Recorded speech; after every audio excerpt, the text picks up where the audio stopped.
The never-ending stream of L's that has been the saga of Battlefield 2042 just continues to cascade and spiral downwards faster than DICE Studios' reputation as a AAA developer. While titles with a fraction of the manpower and resources DICE has at its disposal, such as Helldivers 2, Palworld, and Last Epoch, continue to embarrass not only 2042 but the industry at large in many ways, DICE can't help but further disconnect themselves from the wants and needs of their core fanbase, and the L's just continue to stack over and over. At the beginning of January, in the midst of the large content drought and lack of updates that have plagued Battlefield 2042 since the beginning of Season 6, DICE attempted to restore some goodwill and hopium within the community and the few remaining players by releasing their Road to Season 7 roadmap. This was, in my opinion, an attempt to alleviate some of the frustrations with the game in general, but also the extended Season 6. That didn't show much in the way of new content for this supposedly live service game that apparently is still being supported. While it was admirable for the skeleton crew running the game behind the scenes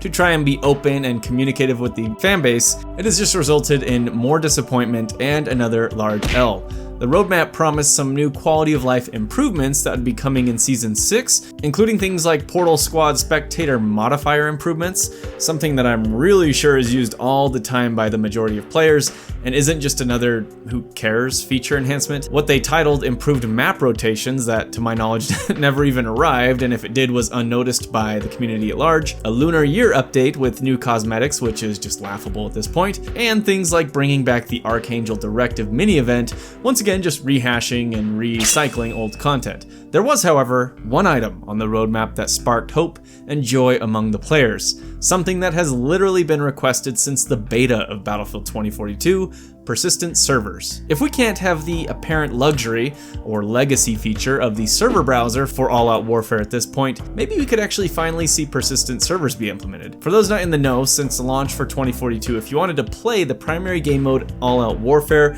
you were and are required to jump into a matchmaking queue, and once matched in, you were dropped into a round. Once that round had ended, you were forced back to the main menu and dropped back into the queue. This resulted in untold frustration as players were re-queued and dropped back into matches that were over halfway or almost completed by the time they loaded in, matches that took place on the same map they just played, with some sessions involving playing the same terrible map over and over again, and just a general lack of community connections and engagement. Not to mention, for those in regions where it was difficult to find a match, the prospect of completely starting over in the queue meant just minutes and minutes of searching for rounds. But I want to touch on the player engagement and connections, because no longer did you have those rivalries and competitive edge to beat the players and team that had just beaten you, or hunt down that pesky sniper who had killed you several times. Those little moments of connection between the enemy players or even squad mates where you had a fantastic team and the teamwork was excelling and you really wanted to stay with them. No, that's all gone. Now you're instead dumped into an entirely new match with another faceless and disconnected opposing enemy team. I vaguely remember that if you just stayed and didn't do anything, you actually did technically re-queue into the same match, but the extent of which that is true I don't know, as persistent servers don't exist for this game. So, as you can imagine, the community was pretty hyped to see persistent servers not only talked about by DICE, but present on the roadmap, and for the first time in a long time, some new updates were looked forward to by the community. DICE, apparently seeing the hype and excitement that this brought, decided that this could not stand and went forward anyways with update 6.4.0. This, in addition to a bunch of extremely meaningless changes, brought the long-awaited persistent server update to all-out warfare, finally allowing players to stay in the same match against the same people on a normal map rotation. Right?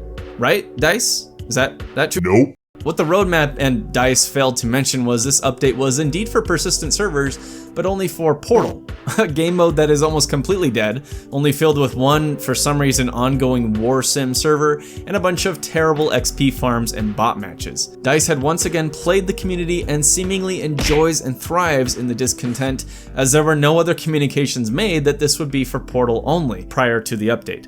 At this point, as a Battlefield fan, you can only just sit back and laugh at the incompetence. The time for rage has long ago ended, and I don't know if there's anything that can really surprise me at this point in regards to how this company handles communications and player feedback, other than delivering a stellar product, I guess, at this point. The outright refusal to address some of the biggest issues of the game, issues that haven't been present in any other title in the entire series and still plague this one since the beta, is baffling at best and insulting at worst. At this point, I can only assume DICE gets off on trolling its own community, because the continued letdowns for even even the remaining few fans that somehow still enjoy and put time into this game has to be deliberate. There's no other explanation at this point. So for me, I'm gonna let DICE keep collecting their L's, the community can keep getting disappointed, and not get myself too worked up because, like I said, you just kind of have to sit back and laugh and can't really get your hopes up at all in regards to how this company has managed their own product. And I've got some helldiving to do. I don't really have time to mope around about Battlefield at this point.